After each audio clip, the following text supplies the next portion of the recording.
Social media की ताकत का आपने सुना होगा, मगर आज हम आपको बताते हैं कि किस तरह कराची में एक नाबीना मौज़िन से छीने गए मोबाइल फ़ोन सोशल मीडिया की वजह से वापस मिल गया। वाकया कुछ यूं है, गुलिस्तान जौहर की मस्जिद के नाबीना मौज़िन से चोर रकम और कीमती मोबाइल फ़ोन ले उड़ा।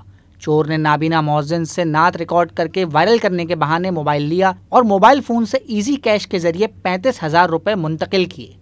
रकम मुंतकली के बाद मुलजिम नाबीना मौज़िन का कीमती मोबाइल फ़ोन लेकर फरार हो गया। एक शख्स आया तो उसने यूट्यूब के बारे में गुफ्तगू की कि आपने करते क्या हैं आप। मैं मैदान देता हूँ। उसने कहा आपका यूट्यूब चैनल है। मैंने कहा मस्जिद में ले गया मुझे, तो उसने कहा आप तिलावत करें, आपके मोबाइल से वीडियो बनेगी, आपका मोबाइल अच्छा है।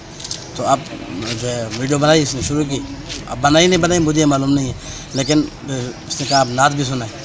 जब मैं नात सुनाना शुरू की, नात ख़त्म की, तो मैंने हेलो हेलो किया, तो वो बंदा जा चुका था। जल्द ही ये खबर सोशल मीडिया पर वायरल हो गई, जिससे घबराकर चोर ने एक बाइक राइडर के जरिए मोबाइल फोन वापस भेज दिया। अलादीन के बिल्कुल ऑपोजिट साइड पे वहाँ पर एक बंदा खड़ा था, उसने राइड बुक की, नाम था उसका हसन लियाकत, और ये मोबाइल इन्होंने मुझे दिया।